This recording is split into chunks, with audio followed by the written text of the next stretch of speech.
Dare we open Pandora's mystic box? To every generation, a slayer is born, except this time there were 6. This is the dimension of imagination. You are entering the mystic zone. Do you ladies see that aura? Something wonderful this way comes.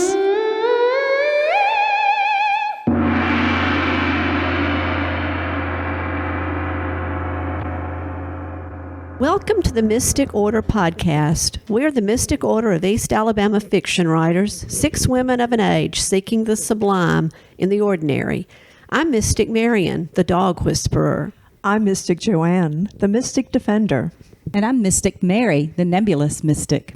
And I'm Mystic Gale, the Queen. Today we have a special guest with us. Welcome, Melissa Dickson Jackson. Yes, welcome. Woo, yay. We're glad to have Melissa here. We need another writer among us. We do. Melissa's not only a writer, she's also a visual artist, the mother of 4 gorgeous children. Whoa, that's a lot. That's a lot. I gave her one of mine. What, did you? Yeah, she's the author of 2 collections of poetry that I'm familiar with, Cameo, which came out from New Plains Press, and Sweet Aegis from Negative Capability Press. Melissa also has a BFA from Auburn University and an MFA in Visual Art from the School of Visual Arts in New York. She has an MFA in Creative Writing from Converse, and presently she teaches writing at the University of West Georgia and writes for a number of publications. Melissa, tell us some of those publications. Right now I'm writing for the Coweta County Chamber of Commerce magazine, Thrive, and those are tough articles to write. Why? Because they're business oriented, and they're just really out of my wheelhouse, and they require a lot of interviews and research. So they're challenging, but I've learned a lot doing that. And I also write for Lifestyles magazine, which is the South Side of Atlanta magazine. And you edited, along with Scott Wilkerson, Stone River Sky, which was an anthology of Georgia poems. Neat. When were you in South Carolina? Because I grew up next door to Converse. I was there 2009 to 2011, that window of time. A little after me. Right. What did your parents say about you getting all those degrees and staying in college for, I'm assuming, 10 years? Well, my father quit helping, I think, my second quarter back during the quarter system, second or third quarter at Auburn, when I moved out of the dorms. Oh, yeah. So they weren't impressed, but my dad was glad I went back to writing. Is your father a writer? No. And it's funny that I just said that because my father was dead by the time I went back to writing. Yes, well, this brings us to our subject today. Because he always said that he thought I should be a writer. And he wanted me to pursue journalism, and that's one of my cemetery stories. Is I couldn't spell cemetery, so I failed Journalism 101, and I went into visual arts. But I published my first poem. That's something we have in common. I was a journalist. Spell? No, I can't spell. Yes, I spelled cemetery 4 different ways in my notes. It's a bunch of E's. Yeah, it's all a bunch of E's. I was a journalism major, and I was going to be a language major and a journalism major so I could travel the world. And Mickey Logue, do you remember Mickey Logue in the journalism department? No, I was Jack Sims era. Mickey was pre-Jack Sims. Mm-hmm. You are a baby. But he called me in one day, and I was working because my father did not pay. All was well. And he said, do you really want to be a journalist? I said, oh, yes, sir, I do. I really, really want to be a journalist. I love to write, blah, blah. And he was upset that I wasn't on the Plainsman's staff. And he asked me again, do you really want to be a journalist? I mean, I felt like it was biblical, do you love me, Peter? And when he asked me the 3rd time, I go, well, maybe I don't. Wasn't that, do you love me, Jimmy? Yeah, no, do you love me? You don't know that in Bible. We'll talk Bible later, Gail. Never mind. But anyway, so that's interesting that your dad wanted you to be a journalist and you stuck to it. I would have liked that too, but they had that spelling test, 100 words, and you had to get them all. You had to make a 75 or an 80, and I just couldn't do it. So I left the journalism program, but Jack continued to send me mail. He would send me notes, and whenever I appeared in the newspaper, he would send me that with a little funny note attached to it. So I always felt like even though he essentially kicked me out of the program, I stayed in his consciousness for some reason. I bet not a single journalist major at Auburn can pass that test now. It's very likely. You know, it reminds me of I don't know if it's an apocryphal story or not, about John Kennedy, who was a notoriously poor speller. And he said that's what secretaries are for. Of course, that was a different day and time. Well, that was what my that's what spell check is for. Hey. Spell check can't spell. My students at Auburn used to say to me, I don't need to know how to spell. I'll have a secretary. And I would just look at them kind of like people on The Office look at the camera. Yeah, you're going to have a secretary that can spell. Great. Well, no, the secretary's also in your class. Right, or was.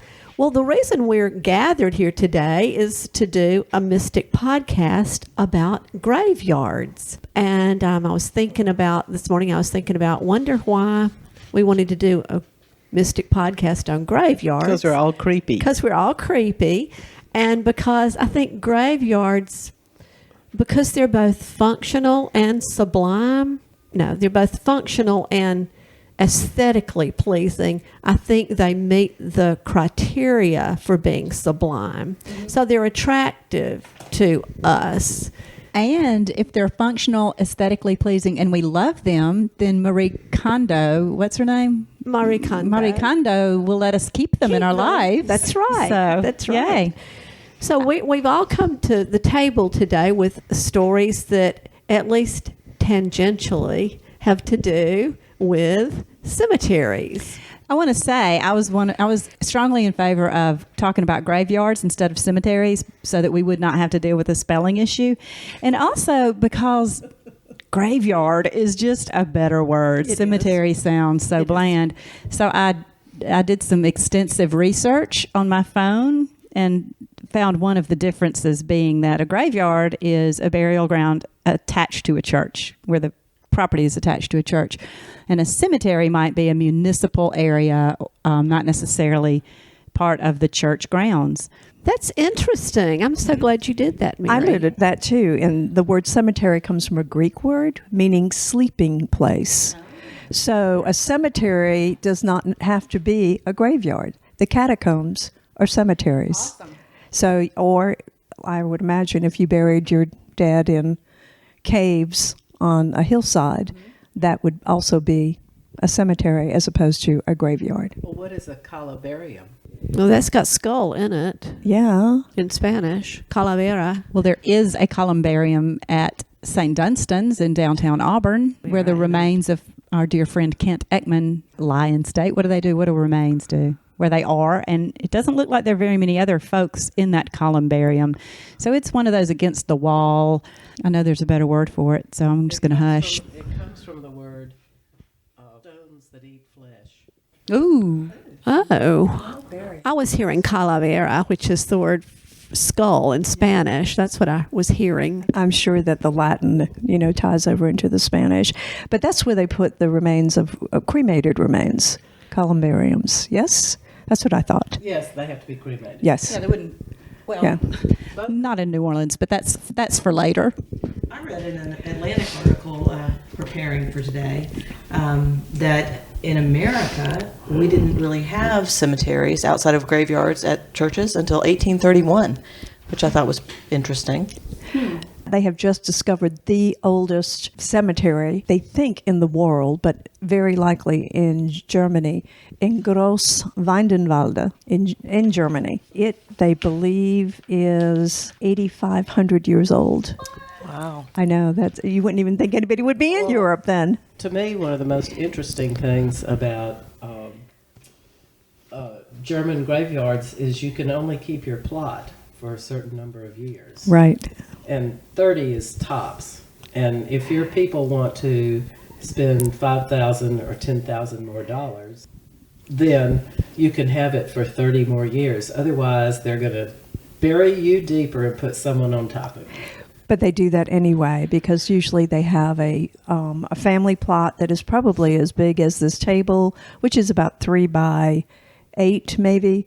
I wouldn't say shocked, but surprised when we went to visit friends in Austria. They went to the graveyard and showed the family plot.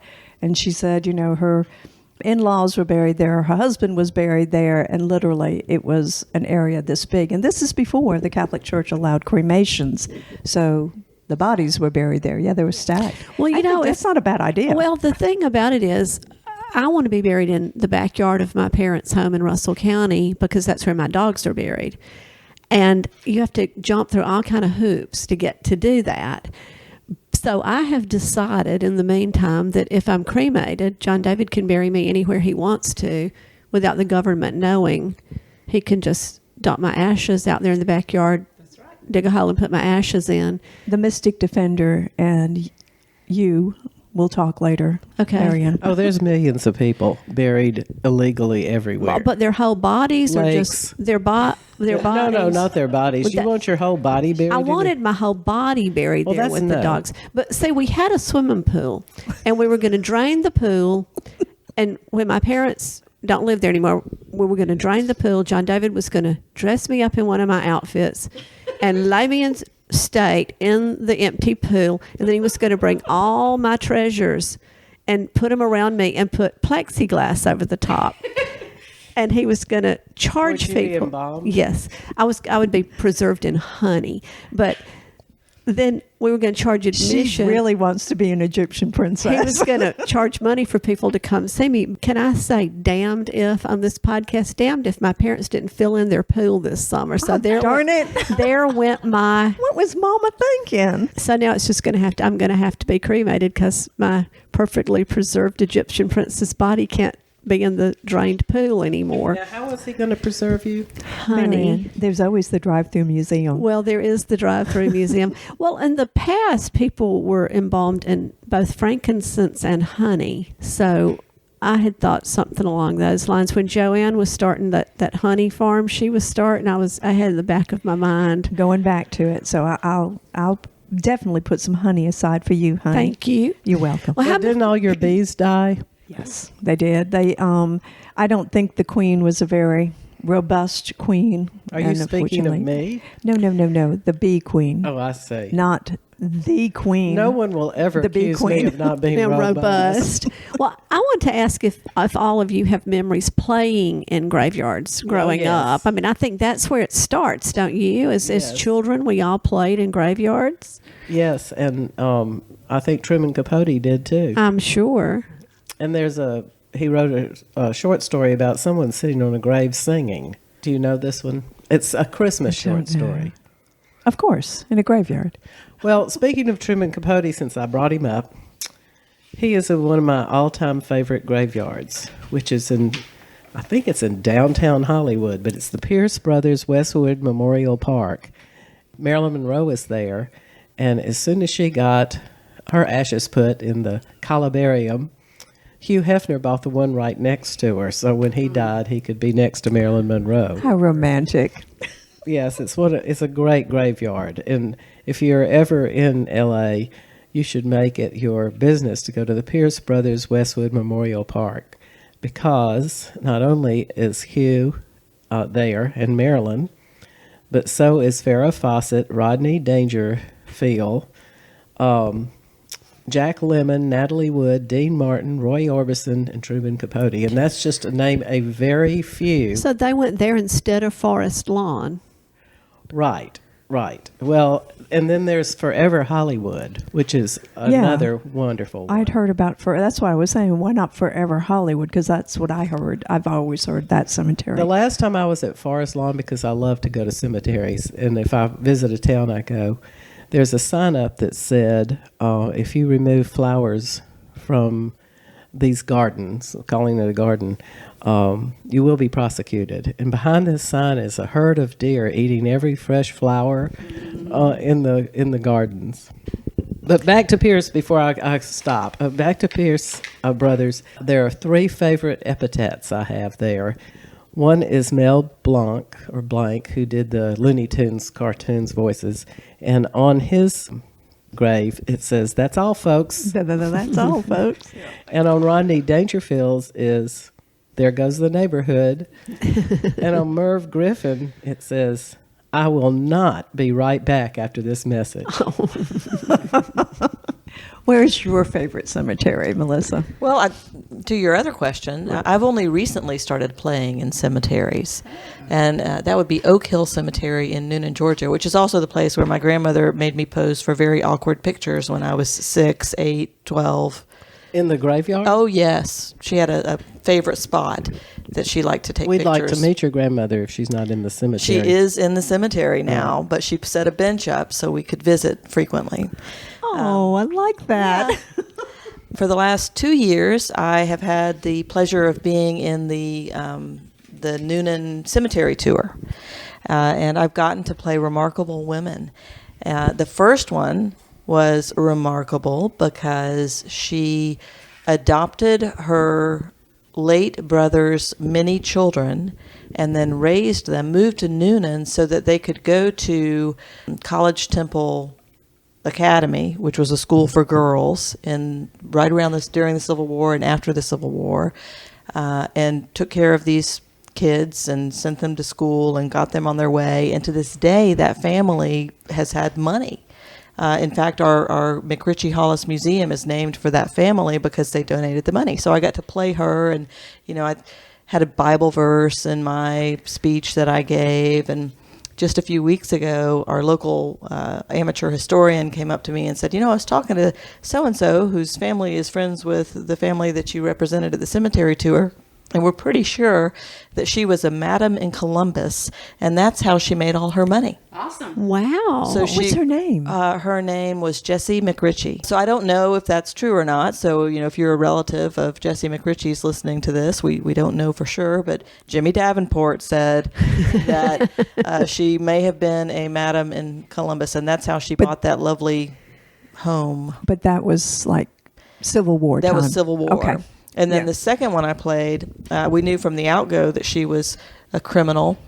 Her name was Daisy Grace, and she essentially murdered her husband because he was spending all her money. So I got to play Daisy Grace at the grave of And her what husband, is Gene. that book you have? It's called Rich Georgian Strangely Shot by Tom Hughes, and it's about the death of Gene Grace of Noonan, Georgia, at the hands of his wife, Daisy. Aha. We have a graveyard tour here in Auburn, too. It's every other year, not every year. Some of us have even been in it, I think. Some of us have. One of the things about being friends with Gail is that you find yourself in situations that you would never otherwise be in. For me, the most unlikely was leading a tour in somebody's home at Christmas and having no idea what I was talking about. But one of the things Gail roped me into doing was not just playing a part in the Pine Hill Cemetery tour, but doing some research, which I had to go to the Auburn University Library and dig and write the scripts. And then I played a part. No, I didn't play a part. I took the people around on tours, and sometimes we'd get backed up and I'd have to make up stories so that, we wouldn't get ahead. My best stories was about the Creek Indians hanging people right over there in that tree. And the family woke up in the morning and saw their relatives hanging. But I did tell them at the end that I had made it up. That cemetery. You're fired. And not only that, I didn't see a Gail anywhere there at all. Like, I was there. I did my research. I wrote my scripts. I went. I attended. I dressed up. No Gail. I did the night before. Then 2 years later, I was back and no Gail. And Gail had she had decided she'd had enough of it, but had forgotten to tell me. This sounds I like- mostly enjoyed it. This sounds like our artist friend Marian, who delegates duties and disappears. Yeah, delegate and disappear. But there are some But really she's funny so graves sweet. there. We want to do these things for her. Yes. She goes, "Oh, honey, do you think you could make hors d'oeuvres for 50 people?"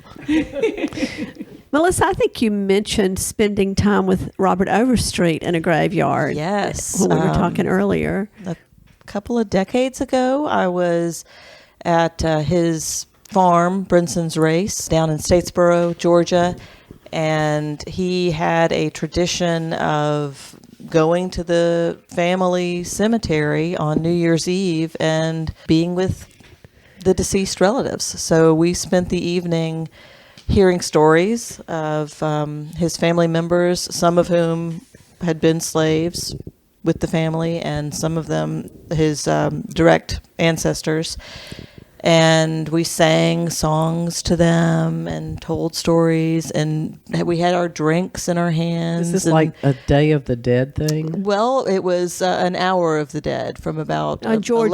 11:30 to 12:30. Was it on November 2nd? No, it was on New Year's Eve. Oh, So that's December right. 31st, and it was misty and dark, and it was wonderful. Were It's you a ever great in? memory. Were you ever in his Readers Theater productions? I was. Is that, Yes, I was. they were the most. They were perhaps the most valuable part of my education at Auburn University.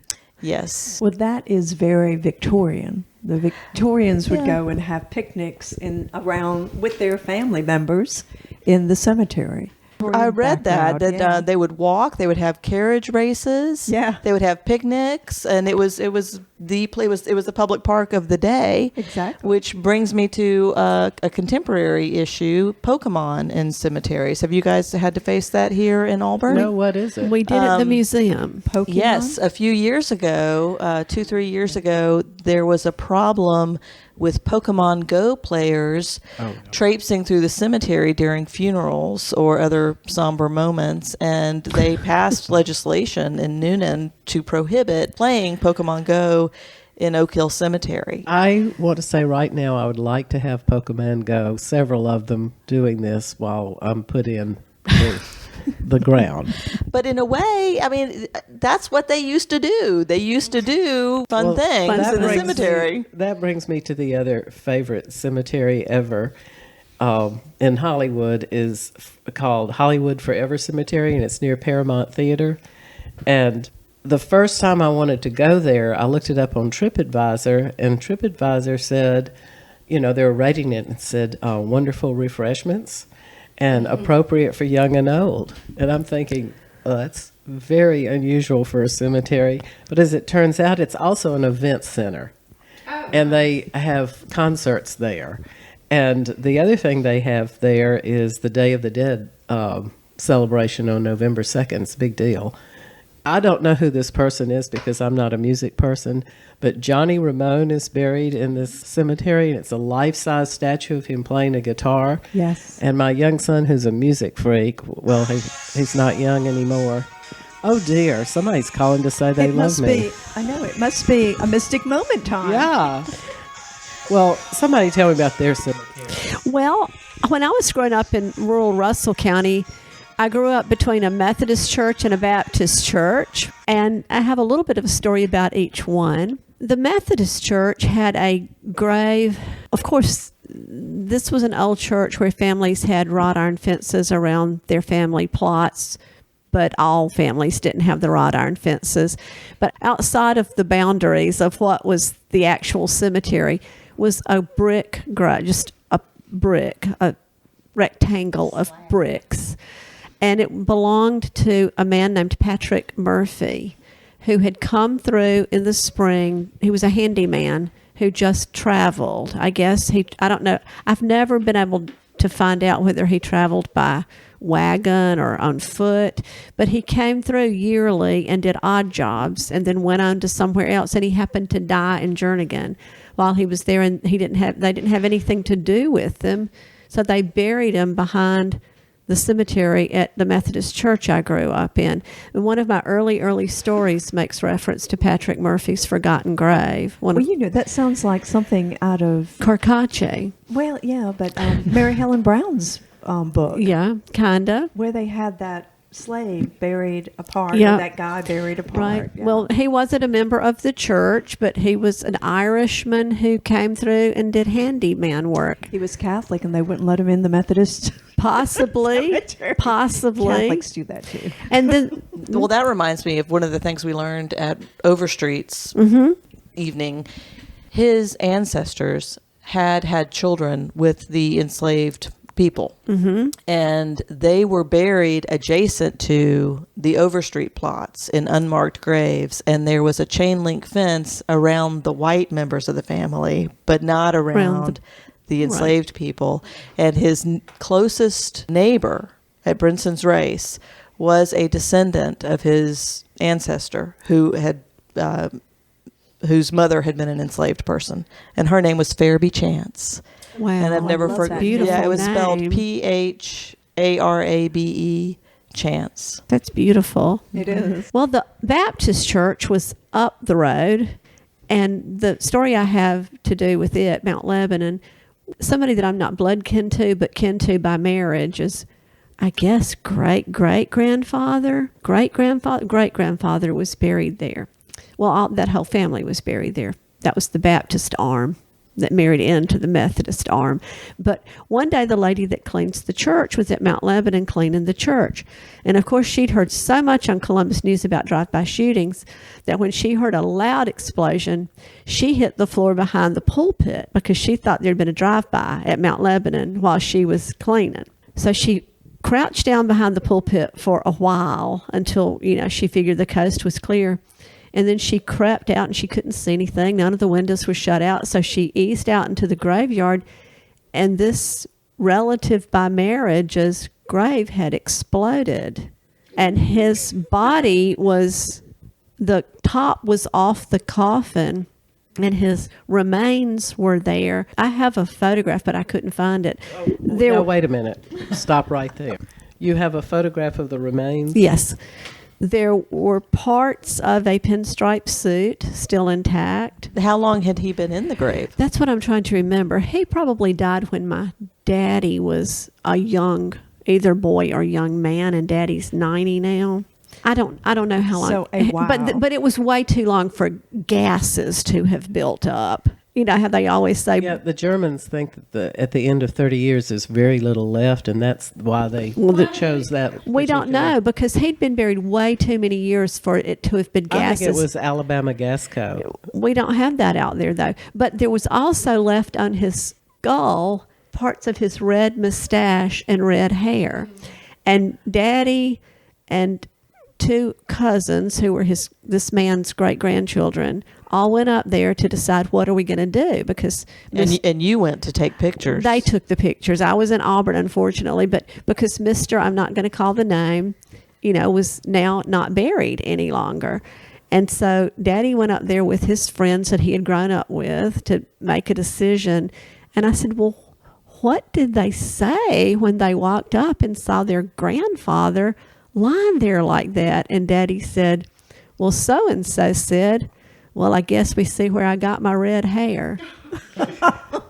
So those are my most memorable local cemetery stories from Jernigan. Well, I'm going to go back a second to playing in the cemeteries, and cemeteries and graveyards were some of my favorite places to play. I have a lot of memories of riding my bicycle as fast as I could. There are often paths, walking paths through the graveyards and cemeteries, but also in between the graves, there are often hills that you can go over really fast on your bicycle and sort of go airborne. And I have lots of memories of my brother and me and my dog and the neighborhood kids doing that. Today I was trying to refresh my memory on a book that I'd read that I wanted to bring up called The Graveyard Book by Neil Gaiman. Have y'all I read read that it? a few years ago.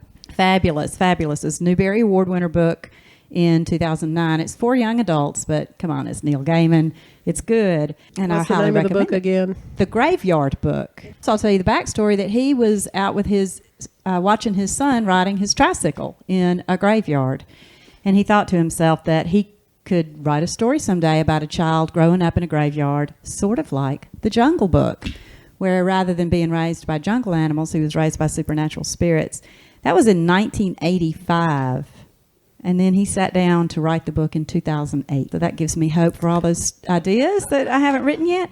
And that is Not to mention giving Joanne some hope. That's right. So it is a book about a boy whose family was murdered, and he's being raised by supernatural beings in the graveyard. Oh, that's a Robert Downey Jr. movie.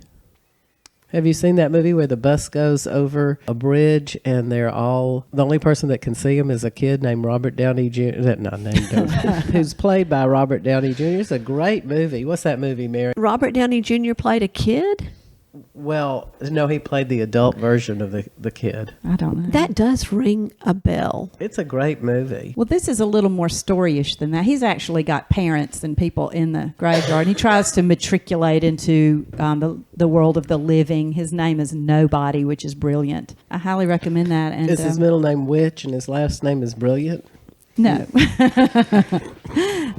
That sounds wonderful. It's very good. I'm writing It's very that good. down. It's fun. When you know, and I don't think I'm giving spoilers, but when you know that he was thinking about the Jungle Book, you can really see the parallels. Those of you that are Jungle Book fans. I used to call John David Mowgli.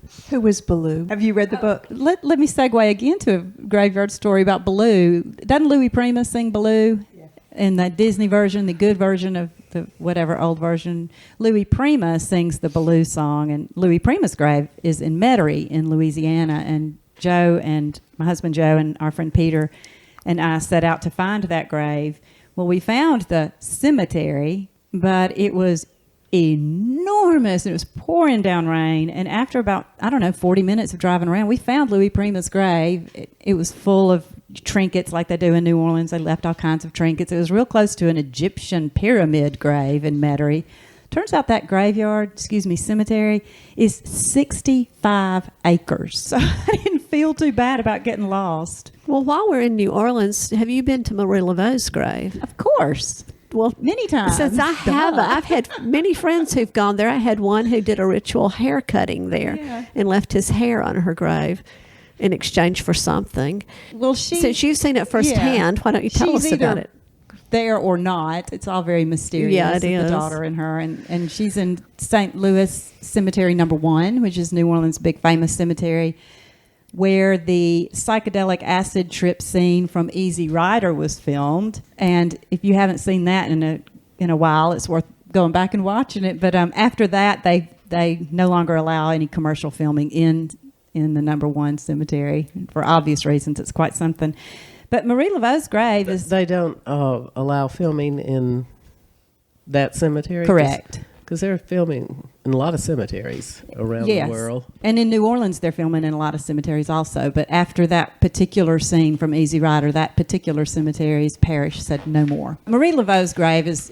all those graves in that, or all those tombs, look like little houses. They call them cities of the dead in New Orleans. And they have street addresses and eaves and everything. And hers looks pretty much the same as everybody else's, except it's covered in gris-gris. And people leave jewels and trinkets and locks of hair and alcohol. And then the 3 X's that people write all over the voodoo priestesses and whoever's graves.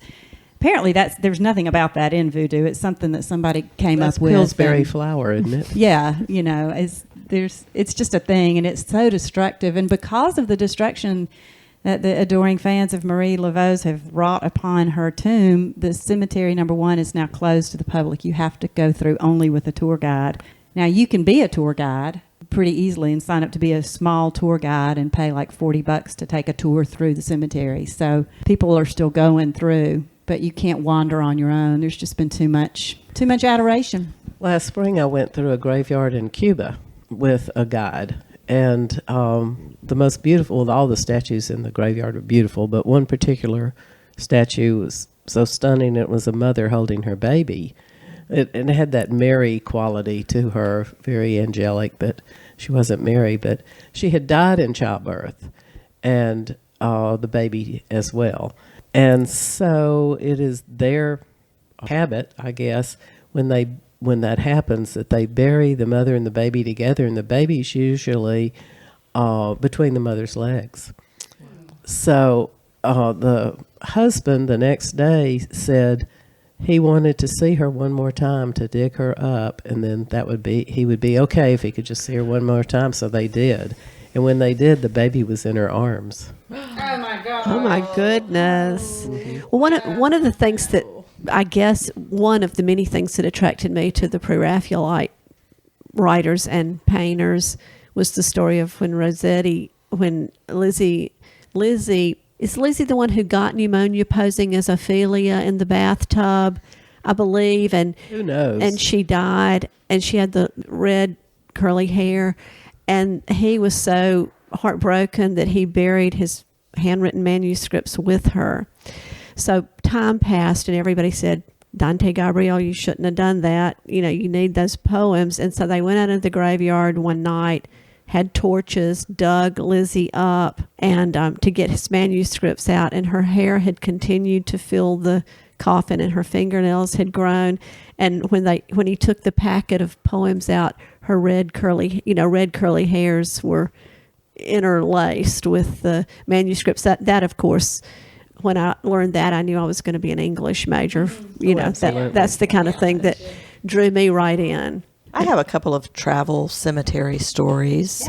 Did you know that, has anybody been to Doc Holliday's grave in Glenwood Springs, Colorado?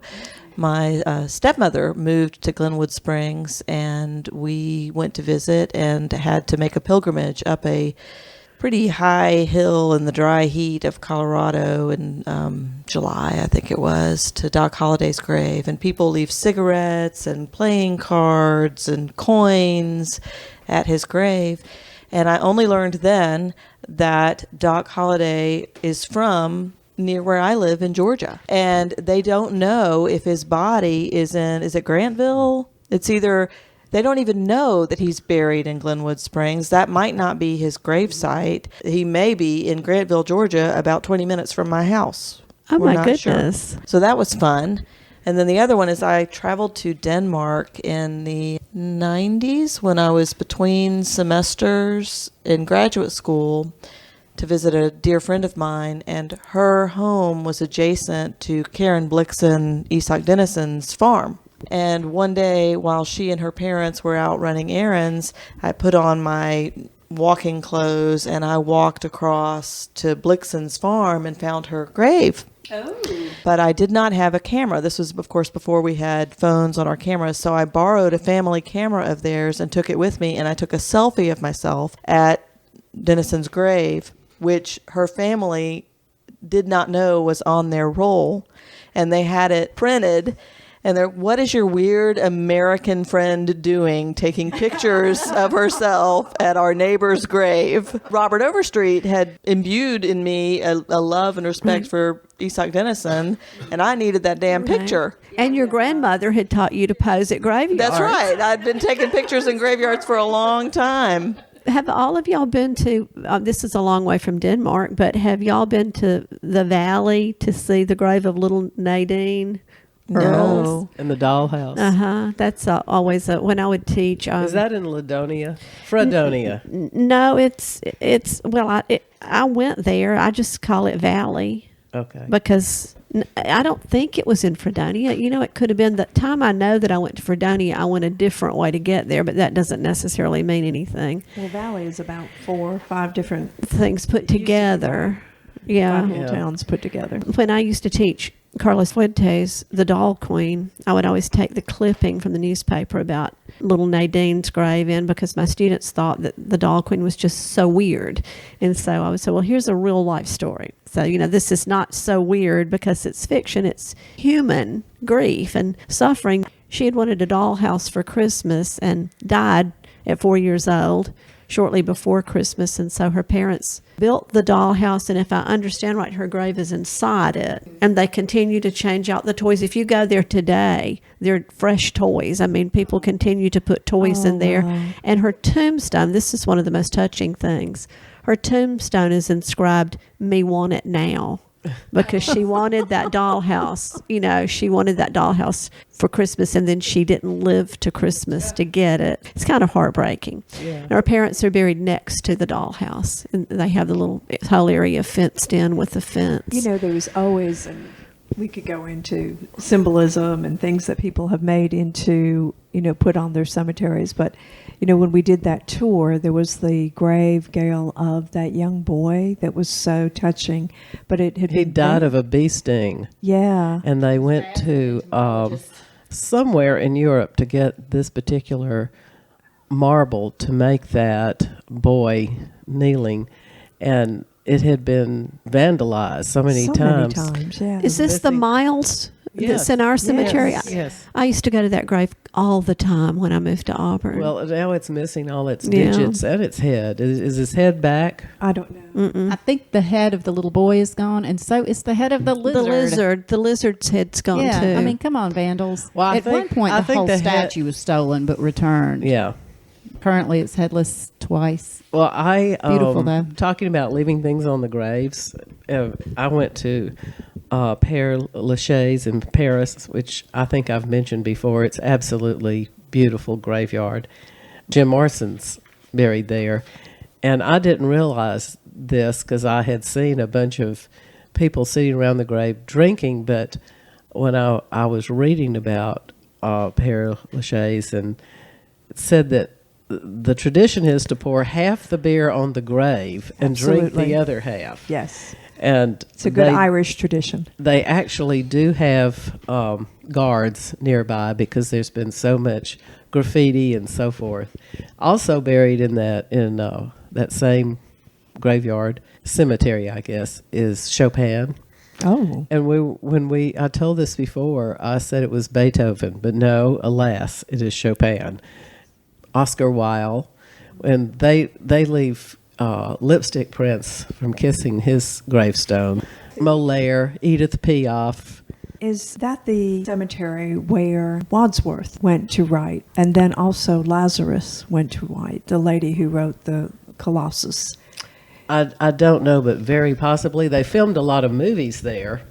It's a gorgeous graveyard, not just because they're famous people there. There was, yeah. Are you thinking of Sylvia Plath? Well, and I just read something, it's in the back of my brain, about him going there and writing a very somber poem, sitting amongst the gravestones, and then her and going writing the hopeful poem, the Colossus, that's on the Statue of Liberty, and that somehow they met. I mean, she was quite young, he was quite old at the time, and they met and had a relationship, they're writing. Supposedly, Abelard and Heloise are buried there. Their bones are put together in the same grave. Is George Sand buried there? I don't know. With Chopin. Yeah, exactly. I would recommend it. That's what I like to do when I'm touring places, is to ask to see the graveyards. Can't not have a good time in a graveyard. My great Aunt Evelyn instilled that in me. Every trip she went on and she liked to go, she'd come back with rocks out of cemeteries in the foot of the car, and she'd bring me one. This rock came from so-and-so. And then she gave me some, I don't know what you call them. They're really pretty. They're not people's name markers. I think they're foot markers from her husband's family cemetery. I don't know what, they must have been redoing it, and she collected all these things and gave me a bunch of them. It's just a little It's a brown thing, like a little, it's little really arch. pretty. There's some of those, or there had been some of those in Pine Hill Cemetery here. Well, when they were, I guess, cleaning up or redoing or something, her husband's side of the family's cemetery, she got those and left them for me. The fence around the family reminded me when I went to see Buffalo Bill Cody's grave. There's a Victorian fence looking around it with the points on top, but they're all turned inward. Keep them in. Keep him in, or the ghost out. Maybe they're all turned outward. I don't know. Well, that reminds me of some of my Andersonville stories. Has everybody been to Andersonville, the Yes. POW camp? Yeah, I have. So the first time I went was in the 70s when my grandfather died, and we buried him in Andersonville. And my father threatened to leave me there because I was asking too many questions, and I have a poem about that in Cameo. But then my grandmother died, and they buried her on top of him at Andersonville. And then my father died, and we buried him at Andersonville. And then my Uncle David died, and we buried him at Andersonville. So it's been this regular pilgrimage. And it turns out that my stepmother, the one I went to see in Glenwood Springs, Colorado, her ancestor had died at Andersonville as a POW. And is buried, a couple football fields away from my father. So when we go, we can see him, George Manoa Hall, and we can see my dad and the rest of my dad's family, pretty much. I was going to say little circles of life. They're just too tight. I have a photograph of my mama, and Mama's 91 years old now, and I have a photograph of her. She must be 2 or 3 at Andersonville, standing by a grave or a monument, because her family's from Georgia, and they would go there for picnics. They had picnics at Andersonville, sort of like y'all were talking about, the cemeteries or graveyards being like parks at one point in time. I remember the Truman Capote movie. Geraldine Page sat on a grave and sang an Irish ballad. I think we need more of that. Yeah. Yes. More Did singing but in the did she pour graveyard. Irish whiskey over the I grave? don't Could it know. have been the grass harp? I think The grass harp is one of the most beautiful stories. possibly. I'm brain dead, But the Christmas story is a Christmas memory. And Geraldine Page was in the first movie version of that. We could look it up on our phones, but we've had to turn them off because so many people are calling us during this podcast. I have to throw in another literary reference to a fantastic graveyard book. Have y'all read Lincoln in the Bardo? I have. Yeah, that's I have. pretty funky. It is really fun. And did you know he was dead? Who? George Saunders? No, when you're reading. Oh, yeah. He's in the Bardo. I actually listened to it. It takes about 8 hours to listen to, and it's narrated by 116 different people.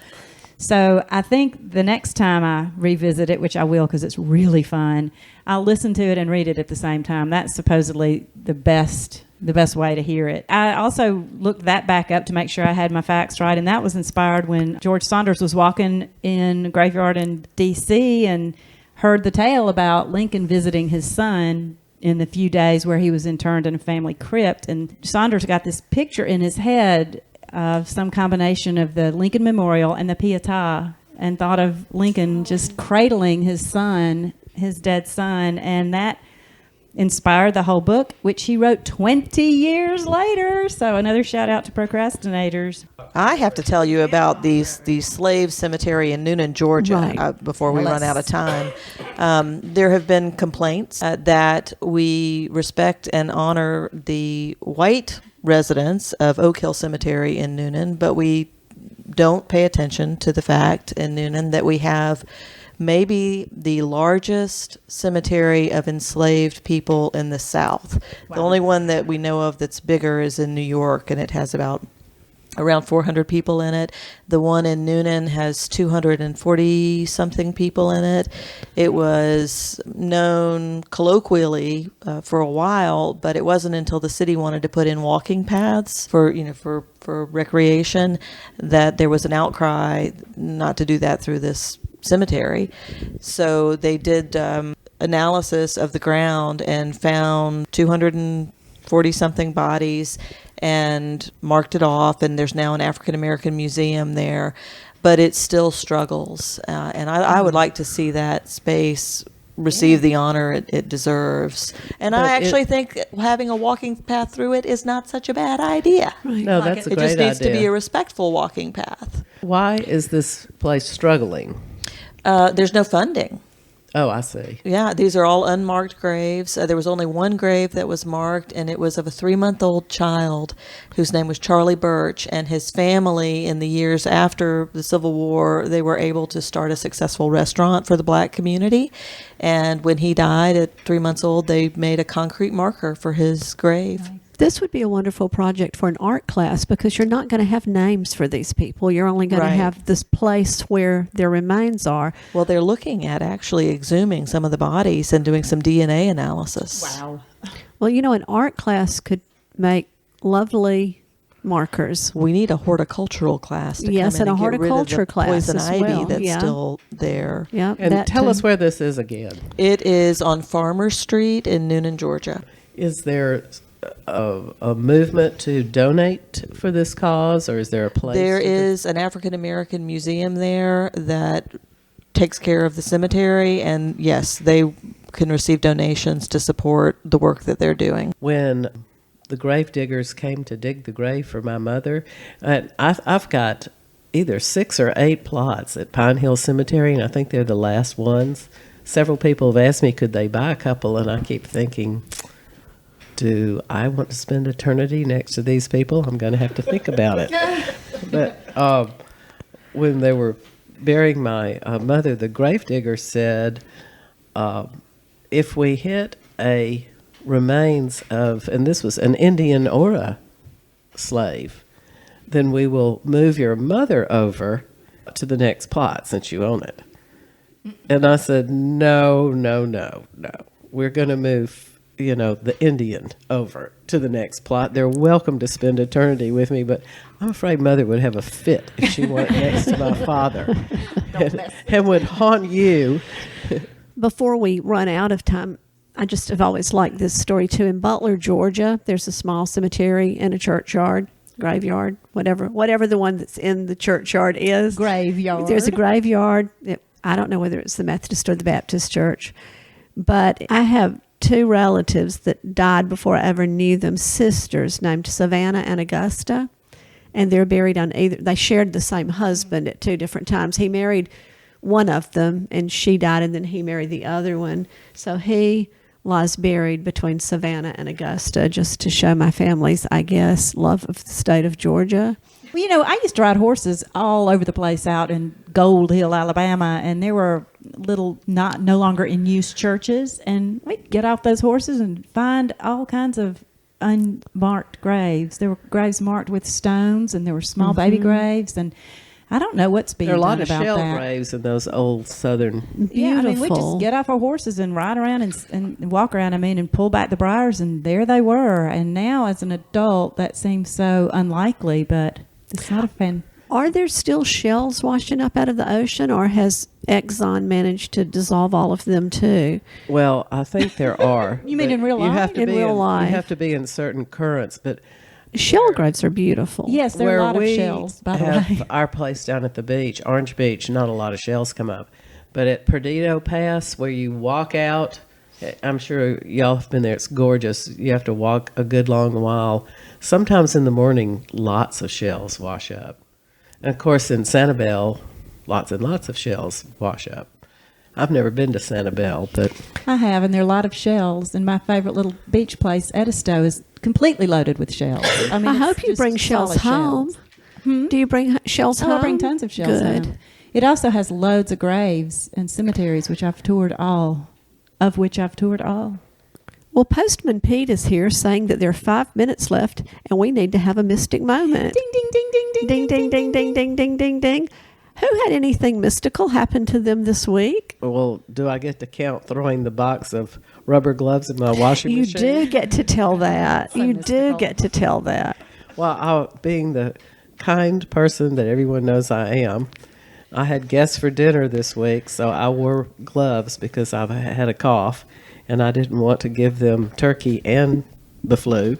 So when the guests were about to arrive, I took the whole box, this huge box of I don't know how many gloves, and put it on top of the washer and dryer. And I suspect everybody, before their company comes, loads up the top of the washer and dryer with stuff they don't want the company to see.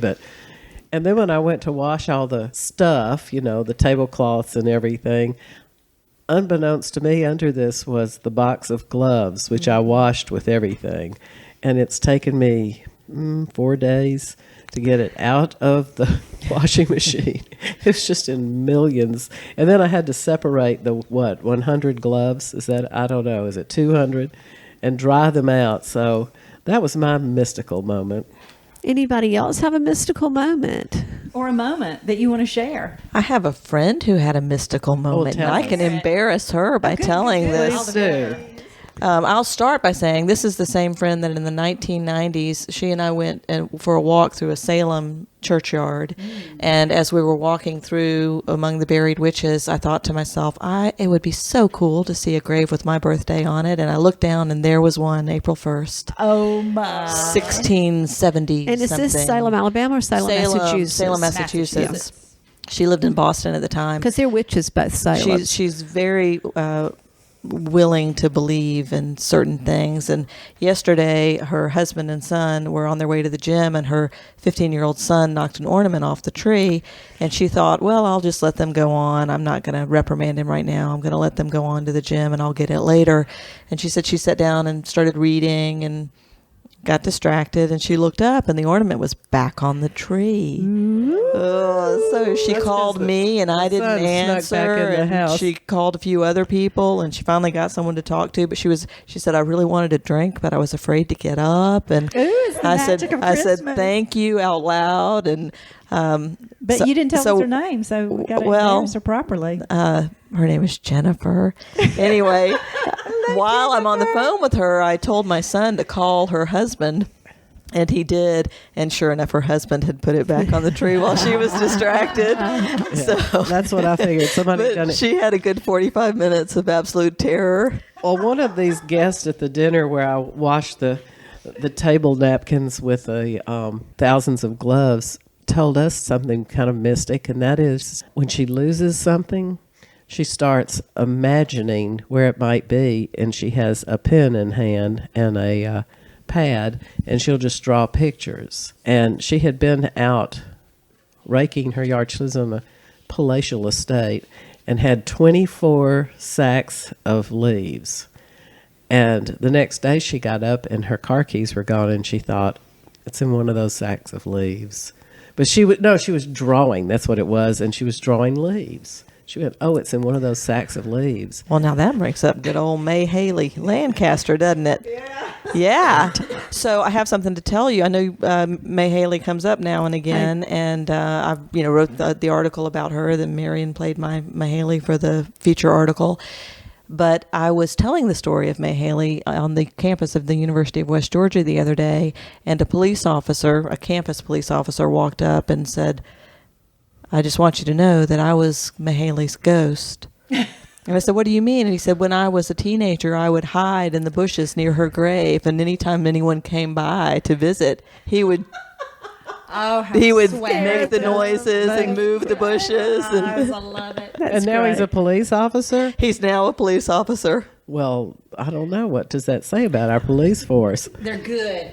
Back to blue. And they have a sense of humor, obviously.